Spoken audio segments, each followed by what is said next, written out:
안녕하세요 여러분. 오늘은 여러분들이 2018년도 상반기에 서류 탈락을 하게 된 원인에 대해서 한번 같이 알아볼 텐데요. 단어나 문구나 혹은 꼭 써야 되는 말들 제가 하나하나 짚어드릴 테니까 기대하셔도 좋겠습니다.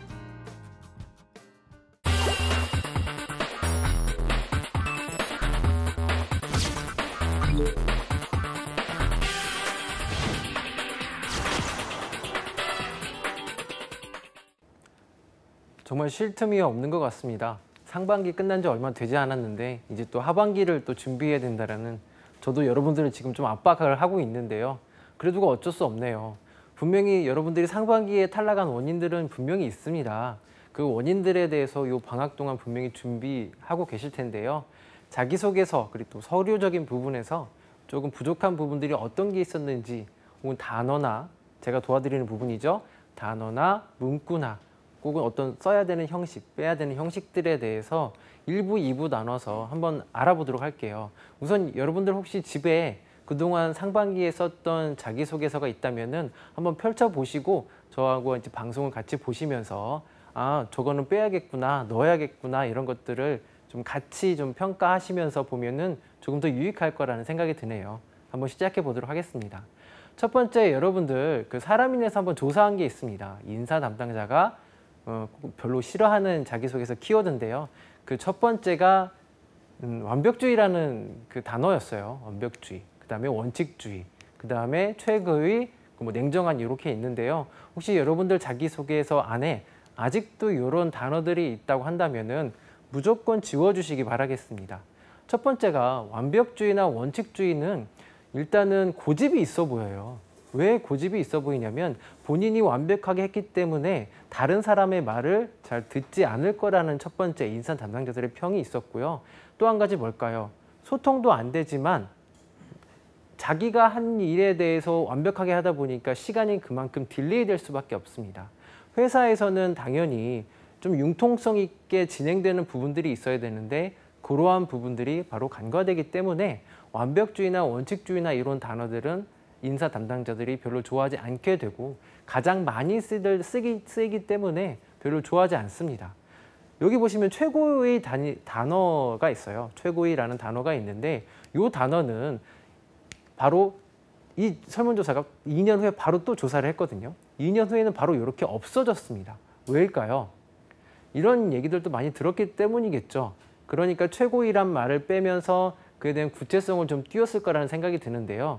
그 2년 후에 조사한 이 데이터에 의하면 또 바뀌었습니다. 그 첫 번째가, 그러니까 인사 담당자들이 싫어하는 첫 번째 단어가 급한이란 말을 쓰고 있어요. 그리고 운이 좋다, 타고난, 이런 내용들이 있는데 반면에 완벽주의나 완벽주의 이런 거는 좀 순위가 내려갔죠. 한번 급한이란 단어부터 좀 평가를 좀 해볼게요. 어떤 일을 시켰습니다. 회사에서. 그런데 만약에 그 일이 생각보다 빨리 진전돼야 돼. 그럼 나는 급하게 된다면 실수를 할 수 있게 됩니다. 실제 여러분들이 회사에 들어가게 되면은 어떤 일을 계속해서 반복적으로 실수하면서 배우는 단계가 그 첫 번째거든요. 그런데 그 상황에서 급하게 되면 더 실수를 많이 하게 되죠. 오히려 업무 시간이 딜레이 되기 때문에 안 좋아할 수밖에 없고요. 더군다나 운이 좋다. 특히 이 말은 근거가 없는 내용이에요. 운이 좋다, 나는 타고났다라는 내용들은 근거를 댈 수 없는 그런 단어들이기 때문에 도대체 얘가 왜 운이 좋은가? 이런 내용들보다는 회사에서는 타고난 것보다 들어와서 열심히 노력하는 그런 사람들을 더 좋아하게 됩니다. 좋아합니다. 그렇기 때문에 이런 운이 좋다라는 단어들은 조금 빼주시면 좋겠죠. 자, 그 다음에 뭐 성과지향적, 가족중심, 뭐 타협적인 뭐 이런 그 단어들이 있는데 제가 지금 여러분들께 보여드린 이 단어들이 있다고 한다면은 얘네들은 무조건 빼주세요. 추가적인 설명을 좀 제가 더 드리도록 할 건데요. 첫 번째, 성과지향적. 얘는 무조건 숫자로 좀 여러분들이 나타내 주셔야 돼요. 혹시 그 단어가 있다면 말이죠. 그동안 또 이제 타협적이다, 뭐 이런 과감하다, 이런 단어들이 있다고 한다면 누군가와 같이 뭔가를 했던 그런 직접적인 사례를 얘기해 주셔야지 타협적입니다 혹은 협조적입니다 라는 단어를 가지고는 여러분들에게 어떤 뭐 미래에 대한 이 사람에 대한 장래를 평가하기에는 어려움이 있다는 얘기죠.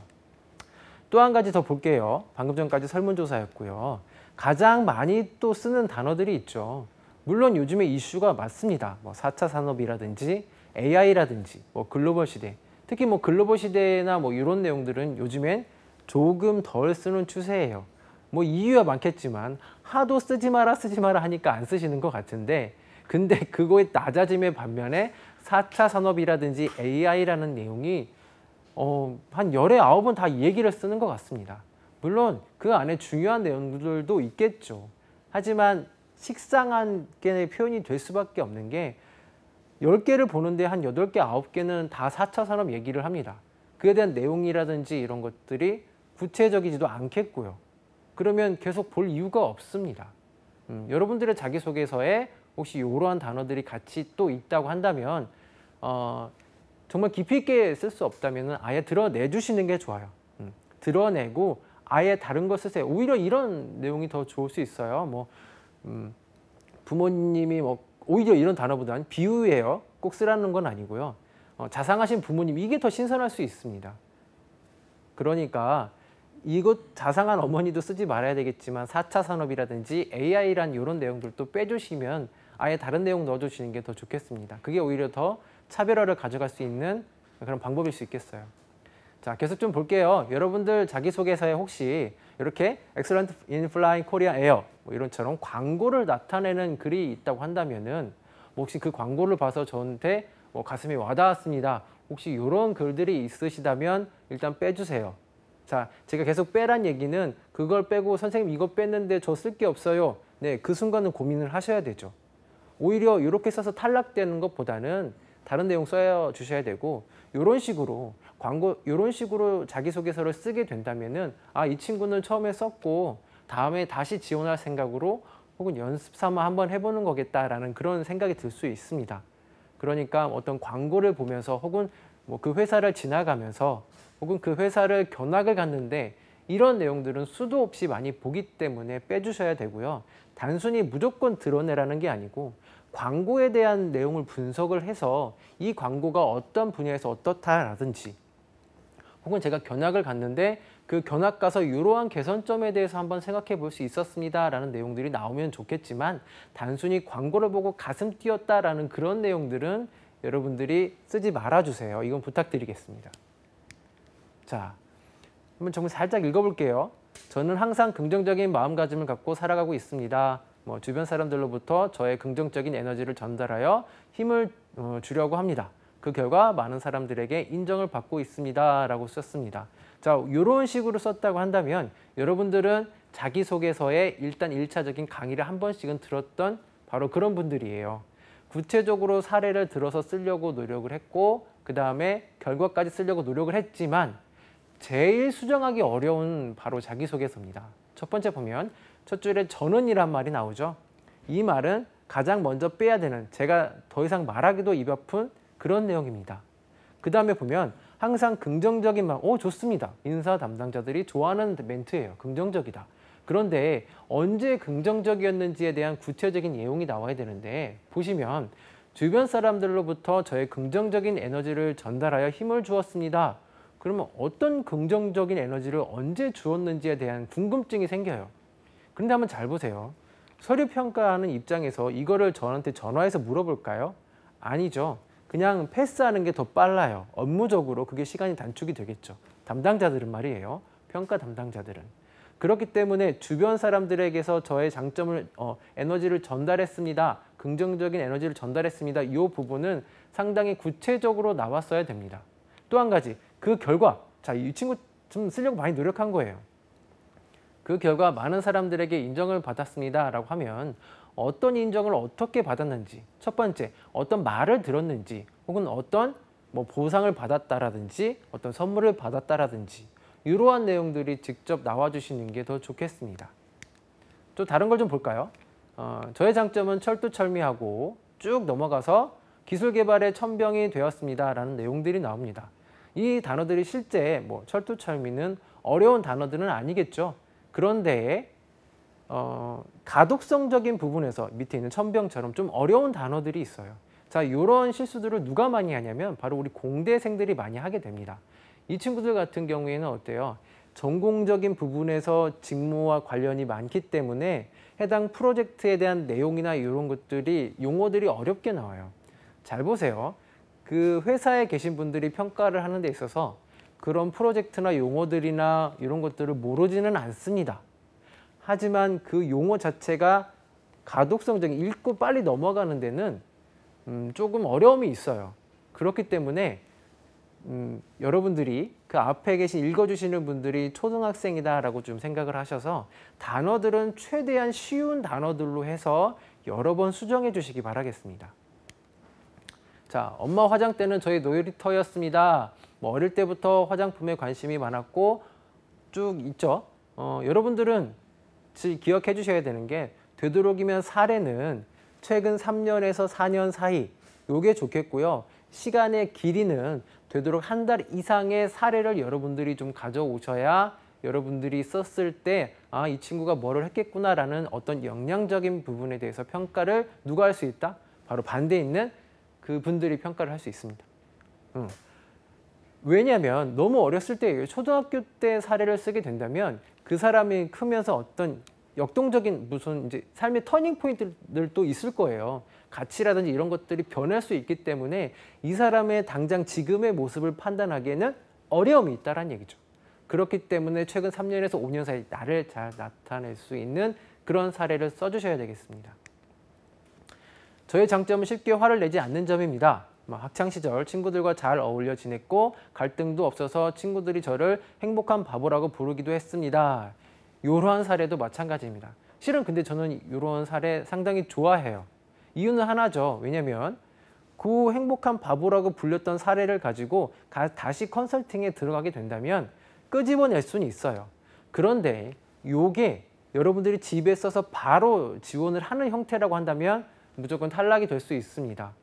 왜냐하면 자, 화를 내지 않고 친구들과 잘 지낸다고 했는데 어떤데 어떻게 친구들하고 지냈을 때 그게 갈등 없이 이런 갈등이 생길 뻔했는데 나는 그 친구들을 어떻게 이해하면서 넘어갔다라는 내용들을 작지만 그 사례를 여러분들이 갖다 써주셔야 이 내용은 여러분들이 좀 허용이 될 수가 있습니다. 누구한테요? 평가자들한테 좀 좋은 평가를 받을 수 있는데 이렇게 쓴다면 한번 볼까요? 저 앞에 제 이름을 쓴다고 해도 문제가 되지 않고요.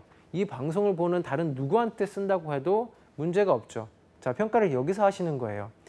자기소개서를 여러분들이 객관적으로 봤을 때 내가 썼던 사례가 누가 봐도 누구 이름을 넣어도 허용이 된다. 그러면 여러분의 자기소개서가 아니라고 보시면 되겠습니다.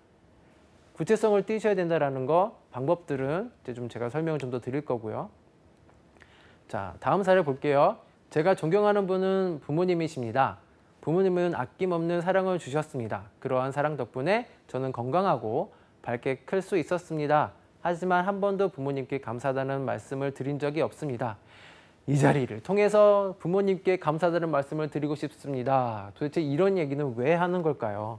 어떤 감성적인 부분을 터치하고 싶으세요? 그건 이제 글로 전달하기에는 어려움이 있습니다. 특히 이러한 내용들은 면접에 가서 살짝 쓰는 건 저는 좀 추천을 드리기는 해요. 근데 자기소개서 안에 여러분들이 어떤 부모님에 대한 내용을 쓴다는 내용은 그 사람들이 감동을 받지는 않습니다. 네, 존경한다면 아빠든 엄마든 혹은 뭐 형이든 다른 삼촌이든 어떤 그 분을 존경하게 된 이유를 한번 찾아보시고요.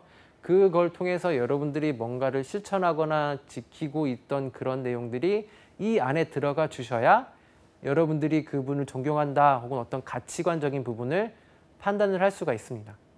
이렇게 쓰시면은 요거는 요대로 써서 부모님께 드리셔야 돼요. 편지를 따로 써서 부모님께 드리세요. 자, 조금 더 한번 바꿔볼게요. 튜닝을 한번 해볼게요. 좀 어떻게 구체적으로 쓸 수 있는지 한번 사례를 몇 개 좀 더 들어볼 텐데요.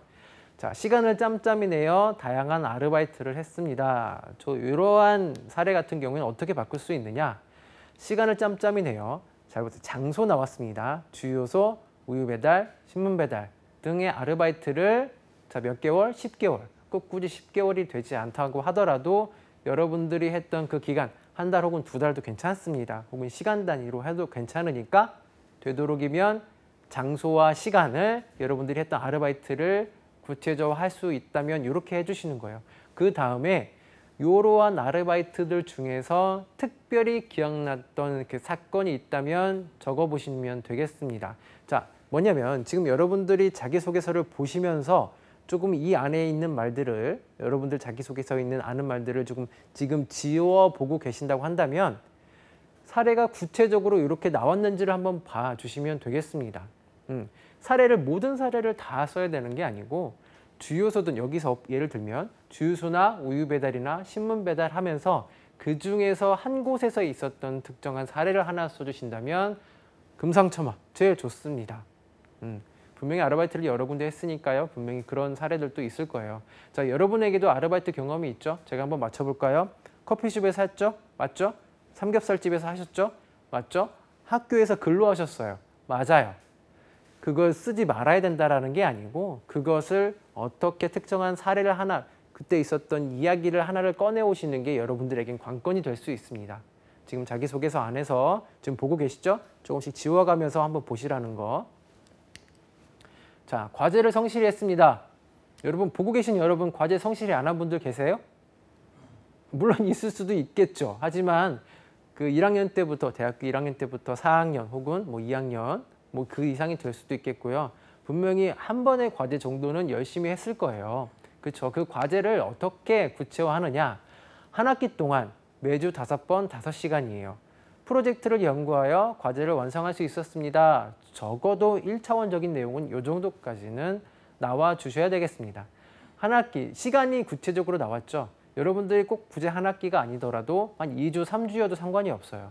3주 동안 몇 번에 몇 시간 정도 제가 이걸 하면서 라고 얘기를 해주신다면 여러분들이 했던 구체적인 내용이 전달이 됩니다.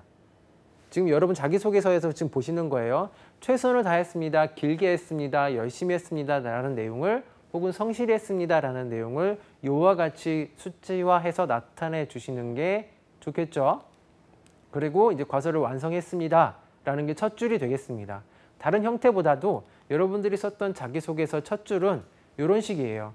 언제 얼만큼의 과정을 완성을 어떻게 했거나 혹은 어떤 성과적인 부분이 나왔는지에 대한 내용이 요 정도 분량, 첫 줄 혹은 두째 줄까지 혹은 한 줄 반 정도까지만 하셔서 작성을 해주세요. 그 이상 넘어가게 된다면 제 주관적인 판단에 의하면 조금 가독성이 많이 떨어지니까요. 여기까지 좀 해서 한 줄에서 한 줄 반 정도 해서 요 내용이 다 들어갈 수 있게끔 해주시고요. 그럼 또 질문을 해요. 그러면 뒤에 내용은 어떻게 하라는 내용인가요? 라는 얘기를 할 수 있는데 한 주 동안 5번 해서 매주 5번씩 5시간 했을 때 중에서 그 시간 중에 1시간만 뽑아오시는 거예요. 열심히 했던 그 1시간 혹은 뭐 몇 회, 뭐 일주일에 3번 했는데 첫 번째 했었던 그런 프로젝트 첫날 뭐 회의라든지 혹은 중간 과정이라든지 이런 내용을 하나만 가져오시면은 구체화할 수 있습니다. 어차피 이 두 줄 판단하시고 읽고 인사 담당자들이 읽고 모든 것을 판단해요. 이미 끝났다고 봐주셔. 뭐 크게 무방하지 않습니다. 자, 또 다른 사례 한번 볼게요. 자, 많은 사람을 대상으로 진행한 첫 프로젝트는 성공적이었습니다. 설문조사 만족도도 높았습니다. 지난해보다도 많은 점수가 올랐습니다. 뭐 이런 식의 내용입니다. 뭐 특별히 나쁘지 않아요. 여러분 보기에는. 그런데 이 내용을 조금 더 구체화해 본다면 자, 200명을 대상으로 진행한 첫 프로젝트는 성공적이었습니다. 좋아요. 수치화가 됐으니까 200명이라니까 그 인원이 감이 오죠. 그렇죠? 설문조사 만족도는 5점 만점에 평균 4.3. 높다라는 게 수치화해서 비교화해서 나타냈어요. 여러분들도 마찬가지겠죠. 비교하셔야 되겠고. 이는 지난번보다 0.5점이나 오른 점수였습니다. 라고 해서 결과적인 부분을 나타냈습니다. 필요하겠죠? 수치화해서 길게 하고 상대적으로 비교를 하면서 내 걸 나타내 주신다면 좋겠습니다. 위와 같이 위에 세 줄처럼 여러분들이 내용이 있다고 한다면 밑에처럼 이렇게 좀 구체화해서 쓰는 방법 한번 생각해 보시면 좋겠고요. 자, 또 다른 사례입니다. 다양한 떡을 만들어서 팔았는데 큰 인기를 끌었습니다. 라는 내용은 떡의 종류나 혹은 어떤 계층을 대상으로 했는지에 대한 내용이 구체화해서 썼던 내용이에요. 특히 저 앞에 보시면 노란색으로 제가 특히라는 부분에 색칠을 해놨죠. 제가 왜 색칠을 해놨냐면 여러분들이 강조하고 싶은 부분에 대해서는 특히 혹은 중점적으로 이렇게 내가 써야 되는 부분에 대해서는 부사를 좀 써서 강조하시는 것도 이제부터 중요한 부분입니다라는 내용을 얘기할 수 있기 때문에 꼭 써주시고요. 자, 문구에 달라서 표현이 어떻게 다른지 한번 볼게요. 첫 번째, 아르바이트를 할 때 경영에 욕심이 났습니다. 두 번째, 똑같은 내용입니다. 아르바이트를 할 때 그 가게를 제가 이끌었습니다. 아르바이트 할 때 이끌었다라는 게 생각보다 조금 과하다는 생각이 들고요. 세 번째, 아르바이트를 할 때 사장님을 도왔습니다. 오, 훨씬 더 문구가 부드럽고 아르바이트라는 그 지위 안에서 뭔가를 했다라는 게 느껴지죠. 그렇죠? 네 번째, 아르바이트를 할 때 사장님께 힘이 되어드리고 싶었습니다. 어유, 좋죠. 이게 훨씬 더 현실적인 내용입니다. 자, 문구를 썼을 땐 이런 거죠. 내가 저돌적으로 한다고 하거나 적극적으로 한다고 하더라도 문구에 대해서는 현실적으로 내가 했던 그 분량만큼의 내용을 좀 자연스럽게 써주시는 게 좋겠습니다. 이와 같은 사례도 마찬가지예요. 1번하고 4번만 좀 볼게요. 대형마트에서 아르바이트를 하며 남녀노소 누구와 다 친해졌습니다. 물론 그랬겠죠. 이 내용을 조금 바꿔본다면 대형마트에서 아르바이트를 하며 역동적인 유통업이 저와 잘 맞다는 것을 깨달았습니다. 라고 하면서 작은 부분으로 갔어요. 그렇죠? 내 직무와도 좀 연관을 시킬 수 있었고요. 이런 사례를 좀 가져주시는 게 더 좋겠습니다. 자, 또 한 가지예요. 자, 입사 후 전기기사를 취득하여 전문성을 키우겠습니다. 여러분 자격증 딸 거잖아요. 그리고 입사 후 포부에 이런 내용 좀 넣었을 텐데요. 자, 입사 후 전기기사를 따서 뭐를 어떻게 할 건지에 대한 내용이 같이 나오셔야 돼요. 뭐 유지보수 업무를 전문적으로 어떻게 하겠습니다. 혹은 귀사에 있는 이런 A라는 시설에 대해서 제가 이렇게 좀 관리할게요. 라는 내용이 같이 나오시는 게 더 좋겠죠. 자, 반대로 또 이제 호감 주는 단어가 있어요. 첫 번째 책임감, 근면, 성실, 뭐 긍정적인, 적극적인 내용이 있는데 첫 번째, 우리가 유달리 알고 있는 책임감이라는 단어입니다. 누구나 다 알 것 같은 내용이고 식상할 것 같은 단어잖아요. 물론 그냥 책임감입니다. 라고 쓰면은 물론 좋은 점수를 얻기는 하겠지만 뭔가를 내가 포기하면서까지 1번하고 2번 같이 갈게요. 책임감하고 성실함이요. 뭔가 책임감 있으면 성실해야 되니까. 내 걸 가지고 포기하면서까지 다른 단체나 혹은 주변 친구들을 위해서 혹은 이 과제를 위해서 끝까지 했던 그 경험이 있으시다면 책임감이나 성실감에 대한 사례가 될 수 있습니다. 그런데 무조건 저는 책임감이 강합니다. 믿어주셔야죠. 라는 형식의 글이 나오신다면 설득력이 없겠죠. 그죠? 사례를 썼을 때는 그런 책임감, 성실함에 대해서 강조하고 싶으시다면 분명히 말씀드릴게요. 내 거를 좀 뭔가 좀 내려놓거나 포기하면서까지 했던 그 경험. 단적인 예로 그런 사례가 있었어요. 어떤 친구가 봉사활동을 하는데 중간에 그 봉사활동이 살짝 중단되는 시간에 가족여행을 그 틈 사이에 넣었어요. 그런데 그 가족여행을 간 상황에서 봉사활동 날짜가 바뀌면서 갑자기 연락이 왔어요. 뭐 사전에 있던 얘기도 아니고요. 근데 그 친구는 그 가족여행을 좀 포기하면서까지 약 4시간에서 5시간 버스를 타고 가서 그 봉사활동에 참여를 했습니다. 그 친구가 실수한 것도 아니고 그 단체에서 실수한 건데 그 친구는 가족여행을 1박 2일을 하면서 그 주변 가족들에게 좀 미안하다라는 내용을 하고 봉사활동도 참여하게 된 거죠. 여러분들이 사례를 쓰시려면 이러한 사례들이 좀 나오시는 게 좋겠습니다. 누군가를 내 거를 뭔가를 좀 포기했던 거. 금전적인 부분도 괜찮고요. 시간적인 부분들도 괜찮습니다. 자, 인사 담당자들이 선호하는 문구예요. 분명히 여러분들이 이곳에 지원하기 위해서 직무적인 부분들도 마찬가지겠고요. 뭔가를 준비했습니다라는 내용이 있었으면 좋겠고요. 또 한 가지, 그게 없다고 한다면 여러분들이 했을 때, 뭐 프로젝트나 과제 했을 때 이러한 어려움이 있는데 이렇게 방법을 해서 극복했던 사례가 있으면 당연히 좋겠습니다. 여러분들이 지금 자기소개서 보는 안에 이런 극복했던 사례가 있으면 좋겠어요. 근데 그 극복이 클 필요는 없고요. 작게 좀 극복을 하면서 내가 느낀 점이나 이런 부분들을 써주신다면 전혀 무방합니다. 여러분들에게 보고 싶은 거는 그런 마인드라든지 이런 게 더 큰 거예요. 또한 어떤 분야의 전문가가 되겠습니다라는 거지 여러분들은 사장님이 되기 위해서 그 회사에 가는 게 아니에요. 자, 구성적인 측면을 좀 볼게요. 질문과 답변이 다르는 경우도 있겠죠. 그렇죠? 질문과 경우와 답변. 그러니까 자기소개서의 문항을 여러분들이 꼼꼼히 2번, 3번 읽어봐야 그 의도하는 것을 넣을 수가 있고요. 자기소개서 내용이 논리에 맞지 않는 거예요. 처음에는 꼼꼼하다라고 했는데 밑에 가서는 좀 다급하게 합니다라는 문구가 논리적으로 맞지 않게 되면 여러분들이 면접에 가게 되면 질문을 받거나 서류적인 상황에서 좋은 점수를 받을 수가 없습니다. 혹시 그런 내용 있으면 한번 논리적으로 맞는지 지금 한번 평가를 좀 해보시고요. 이력서와 자기소개서가 불일치하는 거. 뒤에는 자기소개서에는 봉사활동을 6개월 했다고 했는데 이력서적인 부분에서 3개월이에요. 이러면 안 되겠죠. 그죠? 지원 동기가 이제 처음 지원 동기를 썼을 때 회사 이름이 지원 동기의 마지막 처음 나오는 경우예요. 이러시면 안 되시고요. 성장 과정이나 성격이라든지 교내 활동 안에서 그 안에서도 내가 이 회사에서 지원하면서 어떤 도움이 될 수 있는지에 대한 어필은 꾸준히 계속 해주셔야 됩니다. 그리고 6번 좀 볼게요. 한 가지 소개나 특정한 반복적으로 하는 경우가 있어요. 이게 뭐냐면 하나의 사례예요. 인턴 한 번 했는데 그게 항목이 1번, 2번, 3번, 4번적인 문항에서 계속 들어가는 경우가 있어요. 이러시면은 크게 점수가 얻을 수 없죠. 그렇죠? 다른 사례 조금 빈약하더라도 봉사활동이나 다른 내용들을 추가적으로 여러분들이 좀 써주셔야 되겠습니다. 자, 여러분들이 이제 구직자들이 자기소개서 피해야 될 실수 이제 10가지가 있는데요. 중언부언, 서론이 길거나 혹은 즉흥적이고 감정적인 표현을 나타내는 부분들이 있어요. 뭐 화가 났지만 싫어했지만 이런 내용들은 좀 빼주시고요. 그 다음에 믿어주셔야죠. 잘할 수 있습니다. 어떤 근거 없는 내용들, 이런 내용들 빼주셔야 되고요. 그리고 알바, 그 다음에 뭐 여러분들이 하고 있는 뭐 자소서 이런 것보다는 자기소개서, 회사 이름들도 조금 길게 줄여서 쓰지 마시고 좀 혹시 보세요. 줄여서 쓰는 부분들이 있는지 그런 부분들은 좀 길게 써주셔야 되겠습니다. 뭐 중언부언하거나 하나의 예를 요거까지만 좀 해볼게요.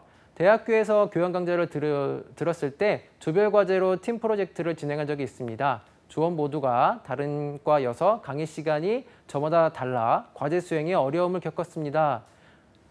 중반까지도 이어지는데 이 친구가 뭘 얘기하고 싶은지에 대한 내용을 알 수가 없는 거죠. 그렇죠?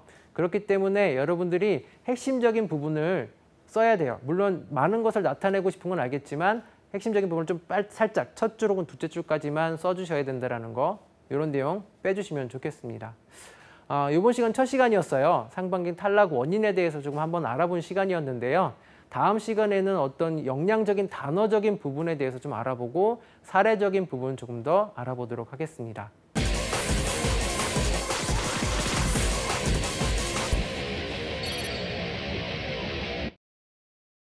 이 시간은 여러분들이 좀 추상적으로 나올 수 있는 단어들에 대해서만 좀 알아봤는데요. 뭐 최고나 뭐 완벽주의 이런 단어들부터 좀 빼주시기를 말씀드렸어요.